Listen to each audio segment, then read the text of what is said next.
Hello दोस्तों, स्वागत है आप लोगों का हमारे ऑनलाइन क्लासेस में। कैसे हैं दोस्तों? उम्मीद करते हैं आप सब लोग सही होंगे। दोस्तों, हम लोगों ने जो हमारा पेपर हुआ था अकाउंट क्लर्क का, उसके हमने 2 पार्ट कर लिए हैं लमसम। और आप लोग देख सकते हैं आज हम लोग अगले पार्ट की तरफ डिस्कस करेंगे। अगले क्वेश्चनों को किस प्रकार के क्वेश्चन आए थे।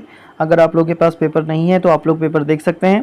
साथ ही आपके आगामी जो भी एग्ज़ाम है, चाहे आप लोगों का कोई भी कॉमर्स से रिलेटेड जो भी एग्ज़ाम होंगे, वहाँ आप लोगों के सभी क्वेश्चन आप लोगों के काम आ सकते हैं। तो इसलिए आप लोग देखिएगा कि किस किस प्रकार के क्वेश्चन पूछे गए थे आयोग ने, और ये ऑनलाइन पैटर्न पर आधारित थे। तो सभी क्वेश्चन को हम लोग डिस्कस कर रहे हैं। तो अगर आपने इससे पहले के 2 पार्ट नहीं देखे हैं तो आप लोग इसके डिस्क्रिप्शन में जाके भी देख सकते हैं, और आप हमारे जो चैनल के जो हमारा प्ले लिस्ट है वहाँ पर जो है account clerk previous year solve paper करके आप लोग उसमें देख सकते हैं इन सभी पेपरों को। चलिए तो डिस्कस करते हैं आज के पहले क्वेश्चन से। तो पहला क्वेश्चन है आप लोगों के सामने, आप लोग देख सकते हैं कि गुडविल इज सोन एज, यानी जो साख, यानी गुडविल को हम लोग साख या सुनाम को कहते हैं, तो उसे दर्शाया जाता है, कहाँ दर्शाया जाता है और किस रूप में दर्शाया जाता है, ये बताना है। तो पहला पॉइंट है, आप लोग देख सकते हैं defer revenue expenditure in balance sheet. क्या हम इसे डेफर रेवेन्यू एक्सपेंडिचर के तौर पर लेते हैं। दूसरा है tangible asset in balance sheet, या टेंजिबल एसेट के रूप में दिखाया जाता है। या बात कर रहे हैं intangible asset in the balance sheet, या इनटेंजिबल एसेट के रूप में दिखाया जाता है। इनटेंजिबल एसेट मतलब अमूर्त संपत्तियों के रूप में दिखाया जाता है, या fictitious asset in balance sheet. तो दोस्तों, जैसे कि आप लोगों को पता है, जो गुडविल होती है उसे हम अमूर्त संपत्तियां कहते हैं। थोड़ा सा आप लोगों ने देखा होगा जितने भी ये पेपर हुआ था आप लोगों का अकाउंट क्लर्क का, तो यहाँ पे थोड़ा सा लैंग्वेज की काफ़ी दिक्कत हुई थी। आप लोग देख सकते हैं साख सुनाम, शायद ही किसी बुक में गुडविल का इस प्रकार का नाम आप लोगों ने देखा होगा। आप लोगों ने मैक्सिमम ही हर जगह देखा होगा, ख्याति हम लोगों ने पढ़ा है। तो डायरेक्टली जिन लोगों को मैंने बोला था पिछली बार भी, जितनी भी टर्मिनोलॉजी है यार, आप लोग इंग्लिश में आप लोग कोशिश करें कि इंग्लिश में उसे जान लीजिए, क्योंकि अक्सर जो अभी असिस्टेंट अकाउंटेंट का भी पेपर होगा वहाँ पर भी आप लोगों को डायरेक्टली नाम हिंदी में कई जो शुद्ध हिंदी होती है वहाँ पे बहुत ही डिफ़िकल्ट नाम होते हैं, ताकि आप लोग उन्हें एक आसानी से ना समझ सकें, क्योंकि वो सॉफ्टवेयर खुद ही ले लेता है, मैं आप लोगों को बता दूं। तो इसीलिए कोशिश ये करेंगे जो टर्मिनोलॉजी है, जो नाम है, जितने भी टॉपिकों के नाम हो आप लोगों को पता होना चाहिए कि वो उसका इंग्लिश में और हिंदी में क्या मीनिंग है। तो देखिए साख सुनाम जैसे कि आप लोगों को किसी भी बुक में आज की डेट में तो नहीं मिलेगी, हो सकता है कि बहुत पुरानी जो NCERT की बुकें होती हैं उसमें आप लोगों को मिल सकता है। तो दोस्तों, आप लोगों को पता है गुडविल हमारी एक क्या है, एक हमारी इंटेंजिबल एसेट है, जो कि हम लोग कहाँ दिखाते हैं, इसको हमारी बैलेंस शीट में दिखाते हैं, अमूर्त संपत्तियों के अंतर्गत, या फिर बात करें इंटेंजिबल एसेट के अंतर्गत हम लोग दिखाते हैं, कहाँ पे, एसेट साइड में। तो ये हमारी इंटेंजिबल एसेट है। बाकी दोस्तों और चीज़ों की बात कर लेते हैं। डेफर रेवेन्यू एक्सपेंडिचर आप लोगों को पता है, जब कोई ऐसा हैवी एक्सपेंडिचर हो जाता है जहाँ पर को हम लोगों ने बोला है कि जब ऐसा एक्सपेंडिचर जो एक साथ हमने ऐसा एक्सपेंडिचर कर दिया है जो आगामी कई वर्षों तक का हम उसे राइट ऑफ करते हैं, तो इस प्रकार के एक्सपेंडिचर को हम लोग डेफर रेवेन्यू एक्सपेंडिचर कहते हैं। ये हम लोगों ने इससे पहले कई बार हम लोगों ने डिस्कस कर चुके हैं और भी वीडियो में। अब बात करते हैं टेंजिबल एसेट। अब टेंजिबल एसेट जो है इन बैलेंस शीट, तो देखिए दोस्तों, टेंजिबल एसेट वो एसेट होती हैं जिनको हम लोग छू या देख सकते हैं, तो उसके अंतर्गत हम लोग दिखाएंगे नहीं। तो वो सभी चीज़ें हो सकती हैं, फर्नीचर हो गया, कैश हो गया, जो भी टेंजिबल एसेट जिसे हम देख और छू सकते हैं वो हमारी टेंजिबल एसेट होती है। इनटेंजिबल जिसे हम छू या देख नहीं सकते, तो उनमें एक है हमारी गुडविल, और भी होते हैं कॉपीराइट, पेटेंट। तो इस प्रकार की जो भी हमारी एसेट होती है उन्हें हम लोग गुडविल कहते हैं, जिसे देख या छू नहीं सकते हैं। तीसरा हमारा फिक्टिशियस एसेट। फिक्टिशियस एसेट आप लोगों को दोस्तों मैंने आप लोगों को बताया है कि फिक्टिशियस एसेट जो हमारी होती है वो जैसे कि हमारा डेफर रेवेन्यू एक्सपेंडिचर होते हैं, तो ये ऐसे एक्सपेंडिचर होते हैं, ये हैवी एक्सपेंडिचर होते हैं, और इनका जो पार्ट हमारे पास बच जाता है इन फ्यूचर के लिए। जैसे मैंने एक बार आप लोगों को एग्जांपल बताया था, जैसे 10 लाख रुपए हमने एक साल में खर्च कराए और उसका फ़ायदा हमें 5 साल तक मिलने वाला है, तो हम लोग 2-2 लाख रुपये करके हम हर साल उसे दिखाएंगे। अब 2 लाख रुपए इस साल दिखाए तो 8 लाख रुपए हमारे पास बच गया है, उसे हम लोग एज ए एसेट के रूप में, फिक्टिशियस एसेट के रूप में दिखाते हैं। तो याद रखेंगे आप लोग। चलिए अगले क्वेश्चन को डिस्कस कर लेते हैं। अगला क्वेश्चन है आप लोगों के सामने, वो है if goods are sold mister X को गुड्स सोल्ड किए हैं ऑन क्रेडिट। ठीक हो गया। सांस इसमें देखिए, जब मिस्टर एक्स को लिखा था तो क्रेडिट लिखने की जरूरत नहीं थी। कभी कभी क्वेश्चन ऐसा भी आता है, याद रखेंगे आप लोग। The account will be debited. तो किस अकाउंट को हम लोग डेबिट करेंगे, टू बी डेबिटेड, किस अकाउंट को हम लोग डेबिट करेंगे जब हमने मिस्टर एक्स को क्रेडिट सेल करा है। तो देखिए दोस्तों, जब भी हम लोग क्रेडिट सेल करते हैं तो जो भी व्यक्ति होता है उसकी जनरल एंट्री क्या होती है, जनरली चलिए पहले देख ही लेते हैं किसको हमें क्या करना है, डेबिट करना है। ये क्रेडिट को देखिए, क्रेडिट मत कर देना, हिंदी में भी देख लीजिए, यदि श्रीमान एक्स को थोड़ा सा टफ है लैंग्वेज, ऋण पर माल बेचा जाता है तो नामे किया जाता है। तो देखिए दोस्तों, यहाँ पे आप लोग देखेंगे तो मिस्टर एक्स अकाउंट है, कैश अकाउंट है, स्टॉक अकाउंट है और सेल्स अकाउंट है। सॉरी, तो हमने बात करी मिस्टर एक्स अकाउंट है, कैश अकाउंट है, स्टॉक अकाउंट है और सेल्स अकाउंट है। तो दोस्तों जनरली जब हम लोग क्रेडिट सेल करते हैं तो आप लोगों को पता है हमारे डेटर सामने आ जाते हैं, यानी क्रेडिट सेल करेंगे तो डेटर हमारे सामने आ जाएंगे। तो डेटर सेल आ जाएंगे तो हम लोग क्या करेंगे, डेटर हमारे क्या होते हैं, एसेट होती है, और एसेट बढ़ते तो हम उन्हें क्या करते हैं, हम उससे डेबिट करते हैं। तो एसेट बढ़ेगी तो डेटर अकाउंट डेबिट, तो डेटर का नाम दे रखा है, डेटर कौन है, मिस्टर एक्स है, तो मिस्टर एक्स को हम लोग क्या करेंगे, डेबिट करेंगे। क्यों, क्योंकि ये डेटर है और डेटर को हम एज ए एसेट लेके चलते हैं और एसेट बढ़ेगी तो हम उसे डेबिट करेंगे। ठीक है दोस्तों, तो debtor account debit to sales आएगा, तो टू सेल्स आएगा, तो आप लोग याद रखेंगे। चलिए अगले क्वेश्चन को देख लेते हैं। अगला क्वेश्चन है आप लोगों के सामने, S in is not recorded in the books of account, यानी खाता बहियों में दर्ज नहीं होता, किसको हम लोग बुक्स ऑफ अकाउंट्स में रिकॉर्ड नहीं करते, ये हमें बताना है। पहला ऑप्शन है क्वालिटी ऑफ एम्प्लॉय, यानी कर्मचारियों की गुणवत्ता। अगला पॉइंट है सैलरी पेड टू एम्प्लॉय, यानी कर्मचारियों को दिया गया वेतन। फिर अगला पॉइंट है leave encashment of paid to employ, यानी कर्मचारियों को अवकाश के बदले दिया गया भुगतान। फिर अगला पॉइंट है बोनस पेड टू एम्प्लॉय। तो दोस्तों आप लोगों को पता है हमारा जो अकाउंटिंग होती है, आप लोगों ने देखा था हमारा जो है एक अकाउंटिंग की प्रोसेस है मेजरमेंट ऑफ मनी। तो आप लोगों ने देखा होगा जितने भी हमारी ट्रांजैक्शन होती है, अगर उन्हें हम लोग मेजरमेंट कर सकते हैं, किसमें, हम उन्हें मेजरमेंट कर सकते हैं मनी में, तो ही हम उसका रिकॉर्ड करेंगे, और अदरवाइज किसी भी चीज़ का हम लोग रिकॉर्ड नहीं करेंगे। तो प्रोसेस ही है हमारी, सबसे पहले प्रोसेस आइडेंटिफाई करना, फिर मेजरमेंट करना। अगर मेजरमेंट कर सकते हैं तो ही हम लोग उसका रिकॉर्डिंग करेंगे। तो आप लोग इसमें पहला ऑप्शन ही देख सकते हैं, क्या बोला है इसने, क्वालिटी ऑफ एम्प्लॉय, यानी जो कर्मचारियों की गुणवत्ता है उसकी हमारी कोई रिकॉर्डिंग नहीं की जाती है, सिर्फ और सिर्फ मनी के टर्म्स में अगर ये कन्वर्ट हो सकती थी, ऐसी ही चीज़ों को हम लोग रिकॉर्ड करते हैं जिनका मनी के टर्म्स में जो है कन्वर्टेबल हो सकता था।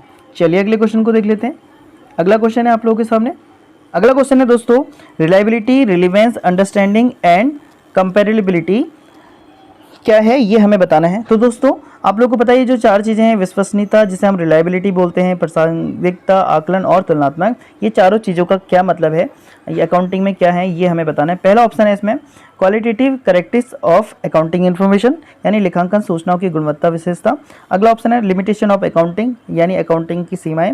अब बात करते हैं रोल ऑफ अकाउंटिंग बिजनेस, यानी बिजनेस की लेखांकन की भूमिका। फिर बात करते हैं हम लोग एडवांस ऑफ अकाउंटिंग। तो दोस्तों जैसे कि आप लोगों को पता है ये चारों चीज़ें, सबसे पहले तो आंसर ही सुन लीजिए इसका, ये चारों चीज़ें हमारी जो भी क्वालिटेटिव हमारी करेक्टरिस्टिक्स ऑफ अकाउंटिंग इन्फॉर्मेशन है, जिसे हम लोग दोस्तों बोलते हैं क्या, हम लोग इसे अन्य नाम से भी जान सकते हैं, यानी हम लोग बोल सकते हैं ये हमारे एट्रीब्यूट्स ऑफ अकाउंटिंग इन्फॉर्मेशन है, इसे हम लोग ये भी बोल सकते हैं। साथ ही इसके बारे में आप लोग ज़रा समझ लीजिए, चारों को अच्छे से समझ लीजिए, ये रिलायबिलिटी, रिलीवेंस और अंडरस्टैंडिंग और कंपेरेबिलिटी, इन चारों चीज़ों का हमारे अकाउंटिंग में एक बहुत ही महत्वपूर्ण स्थान है। क्यों, उसको समझिए, क्योंकि अगर ये चारों चीज़ें को अगर ध्यान में रख के हम लोग अकाउंटिंग नहीं करेंगे तो अकाउंटिंग का मीनिंग ही हमारे लिए, मतलब अकाउंटिंग किसी भी काम की नहीं रहेगी। क्यों, देखिए सबसे पहली बात समझ लीजिए, रिलायबिलिटी का मतलब होता है विश्वसनीयता। अब विश्वसनीयता कब आएगी, या रिलायबिलिटी हमारी अकाउंटिंग में कब आएगी, रिलायबिलिटी हमारे अकाउंट में तब आएगी जब हम लोग क्या करेंगे, जो भी हमारी अकाउंटिंग होगी उसमें कोई भी एरर ना हो, और वो मतलब जो है किसी एक को इफेक्ट ना करे, यानी किसी के फेवर में ना हो और उसमें कोई भी उसमें एरर ना हो। अगर ऐसा हुआ तो ही जाके हमारे जो पोजीशन है, जो हमारी अकाउंटिंग है, उसकी एक सही पोजीशन हमें पता चल सकेगी अगर उसमें रिलायबिलिटी होगी। अब रिलीवेंस का मतलब होता है क्या, प्रासंगिकता। अब देखिए दोस्तों, रिलीवेंस हमारी जो अकाउंटिंग होती है वो रिलीवेंस होनी चाहिए। अब रिलीवेंस किसके लिए, जो भी हमारे यूजर्स हैं, जो भी हमारा बिजनेस है, अब उसके आधार पर ही जो भी हम लोग अपने फाइनेंशियल स्टेटमेंट बनाएंगे वो उसी के अनुरूप या फिर उसी के ऑब्जेक्ट के आधार पर ही हमारे होने चाहिए, ताकि क्या हो सके, हम उसको जो है उसमें कंपेरेबिलिटी हम लोग कर सकें, उस पर हम कंपेयर कर सकें पहले के जो भी हमारे स्टेटमेंट है, ये सारी चीज़ें जो भी बिजनेस है उसके आधार पर, उसके ऑब्जेक्ट के आधार पर ये होने चाहिए। अब बात करते हैं अंडरस्टैंडिंग। अंडरस्टैंडिंग का मतलब यहाँ पर को ये है कि जो भी हम लोग अकाउंटिंग करें वहाँ पर को हमें वो ऐसे बनाने चाहिए, वो अकाउंटिंग ऐसे होने चाहिए जो इजी भी हो और जिसे हम लोग अंडरस्टैंड भी कर सकें, ताकि जो भी आसानी से उसके आधार पर जो भी हम लोग स्टेटमेंट बनाएं या रिपोर्ट्स आसानी से समझ सके और उसे कोई भी यूजर हो, चाहे बिजनेसमैन हो या चाहे जो भी उसको संचालित कर रहे हैं वो लोग हो, उसे आसानी से समझ सके और उसके आधार पर एक रिपोर्ट तैयार कर सके। लास्ट है कंपेरेबिलिटी, यानी दोस्तों हमारी जो भी अकाउंटिंग होनी चाहिए वो ऐसी होनी चाहिए जिससे हम लोग कंपेयर कर सके, यानी जो हमारे प्रीवियस ईयर है या अन्य किसी के जो भी अकाउंटिंग है, जो भी स्टेटमेंट है, उससे हम लोग उसे कंपेयर कर सकें। और कंपेयर तब करेंगे जब सारी चीज़ों का उसमें संकलन होगा। तो दोस्तों ये समझ में आया होगा आप लोगों के। चलिए अब बात करते हैं हम लोग, तो ये हमारे क्या है, एट्रीब्यूट्स ऑफ अकाउंटिंग इन्फॉर्मेशन है, या फिर बात करें qualitative characteristics of accounting information है। चलिए अगले क्वेश्चन को देख लेते हैं।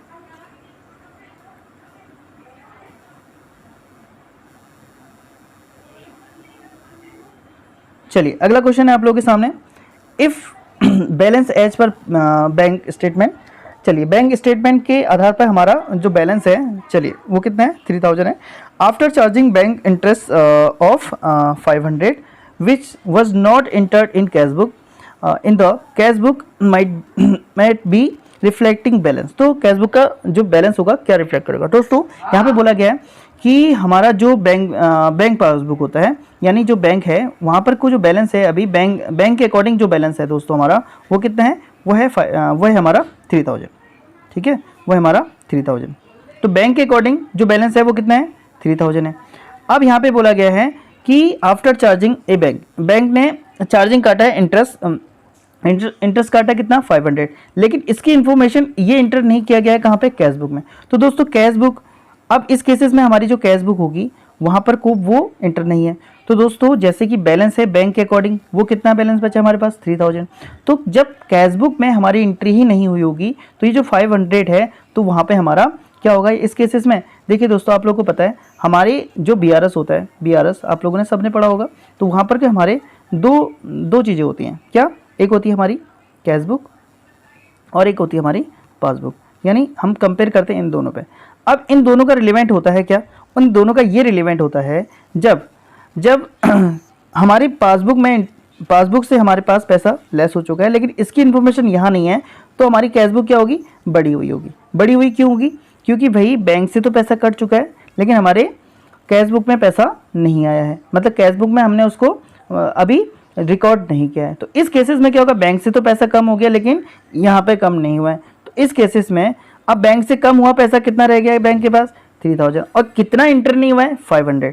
तो कैश बुक में हमारे पास कितना पैसा होगा, ये 500 हम लोग उसमें ऐड कर देंगे, तो ये हमारा किसका बैलेंस दिखाएगा, अभी ये कैश बुक का बैलेंस दिखाएगा। तो आप लोग देख सकते हैं इसका राइट आंसर क्या हो जाएगा, ऑप्शन नंबर डी। ठीक है, चलिए अगले क्वेश्चन को देख लेते हैं। अगला क्वेश्चन है आपके सामने, अगला क्वेश्चन है when the payment is receive by a pay on maturity of bill, यानी जो बिल है वो पे ने रिसीव किया है ऑन द मैच्योरिटी डेट पे, तो the account will be debited bye पे। यानी दोस्तों आप लोगों ने बिल ऑफ एक्सचेंज पढ़ा ही होगा, बिल ऑफ एक्सचेंज। तो यहाँ पर को जब मैच्योरिटी डेट होती है तो आप लोगों को पता है अभी इससे पहले बिल ऑफ एक्सचेंज के 3-4 क्वेश्चन आ चुके हैं, यहाँ पे हमने डिसऑनर की भी बात करी थी, और यहाँ पे 3 हमारे कौन होते हैं, ड्रॉवर होते हैं, ड्रॉवर होता है, ड्रॉवी होता है और पेई होता है। और पेई कौन होता है, जिसको पैसा मिलता है। तो जिस समय पैसा मिलेगा उसे मैच्योरिटी के टाइम पे, उस समय वो अपने अकाउंट में क्या करेगा, क्या बोल रहा है, by the pay on the maturity, जो पेई है वो अपने मैच्योरिटी के टाइम पे अपने अकाउंट पे मतलब एंट्री में क्या करेगा, यानी कैसे एंट्री करेगा, किसे डेबिट करेगा, किसे क्रेडिट करेगा। तो दोस्तों जनरली देख लेते हैं bill receivable account, cash account, और फिर बात करते हैं क्रेडिटर अकाउंट, फिर बात करते हैं डेटर अकाउंट। तो यहाँ पे जनरली आप लोग एक बात समझेंगे, तो यहाँ पर इसकी जो एंट्री बनेगी वो बनेगी क्या, बैंक अकाउंट, बैंक या cash account debit to bill receivable account, BR account. ठीक है, तो इस प्रकार से हम लोग देखेंगे यहाँ पे, तो वो किसे डेबिट कर रहा है, बैंक या कैश को। तो आंसर इसमें कौन सा है, ऑप्शन नंबर बी इसका राइट आंसर हो जाएगा। चलिए अगले क्वेश्चन को देख लेते हैं। अगला क्वेश्चन है आप लोगों के सामने,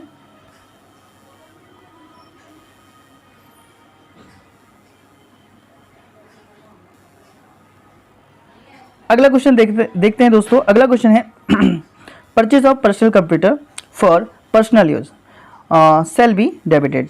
दोस्तों यहाँ पे बोला कि अगर हम लोग पर्सनल कंप्यूटर खरीदते हैं और पर्सनल यूज के लिए खरीदते हैं तो हम लोग किसे डेबिट करेंगे, जनरली ये बताना है।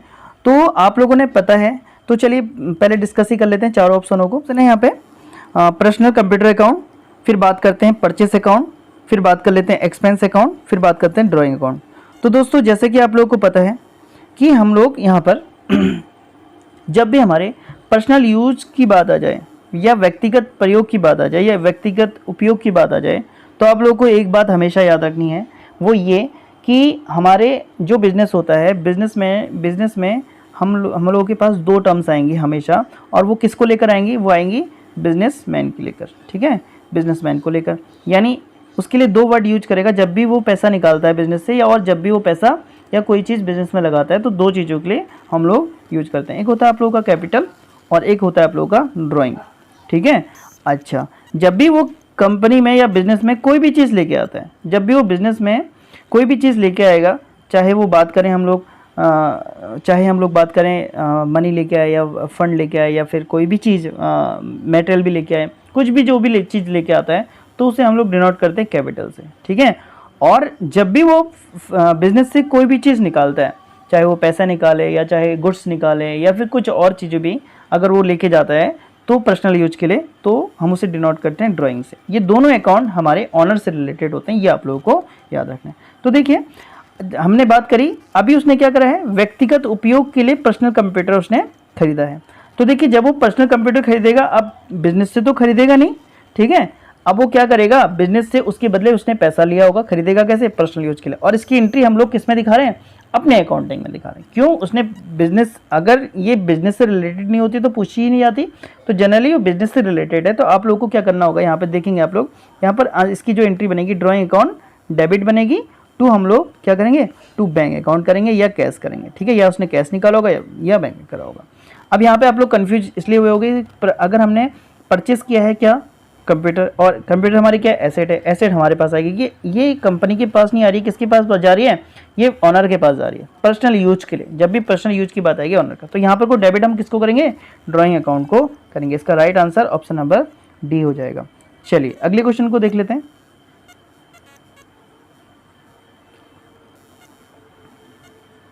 अगला क्वेश्चन है आप लोगों के सामने, which accounting assumption consider the life of the business to be infinite. ठीक है दोस्तों, तो यहाँ पर टू बी इन्फिनिट। चलिए अब यहाँ पे हम लोग समझते हैं। चलिए अगला क्वेश्चन है यहाँ पे, which accounting assumptions consider the life of the business to be infinite. दोस्तों यहाँ पे हमें बताना है, जो लेखांकन अवधारणा के अनुसार व्यवसाय की अवधि अनियत मानी जाती है, किस अवधारणा के अनुसार। तो ये काफ़ी बेसिक क्वेश्चन है, काफ़ी बार आ भी चुका है कि यानी जो भी हमारी अकाउंटिंग है वो निरंतर चलती रहेगी, ये किस हमारे कौन से अजम्पशन या कौन से अवधारणा के अनुसार है। तो आप लोगों को पता है गोइंग कंक्लूजन हमारा जो है इसका राइट आंसर है, और हम लोग कई बार इसको डिस्कस भी कर चुके हैं। चलिए अगले क्वेश्चन को देख लेते हैं। अगला क्वेश्चन है हमारा, चलिए अगला क्वेश्चन है आप लोगों के सामने, अकॉर्डिंग डैश दे रखा है, accounting principle of the proprietor is treated as a creditor to be extend of his capital. तो दोस्तों यहाँ पर को बोला गया है कि जो कंपनी का प्रोप्राइटर को ही हम लोग ऑनर कहते हैं, बिजनेसमैन कहते हैं, तो आप लोगों को पता है कई नाम है। तो यहाँ पे प्रोप्राइटर है, उसे ट्रीट किया जाता है एज ए क्रेडिटर, अगर वो कोई पैसा कंपनी में लगाता है या जितना भी पैसा वो लगाता है तो उसे एज ए क्रेडिटर की तरह ट्रीट किया जाता है। और किस प्रिंसिपल के अकॉर्डिंग किया जाता है ये बताना है। पहला ऑप्शन है प्रूडेंस, अगला ऑप्शन है आप लोगों का देख सकते हैं बिजनेस एंटिटी, फिर है मनी मेजरमेंट, फिर है फुल डिस्क्लोजर।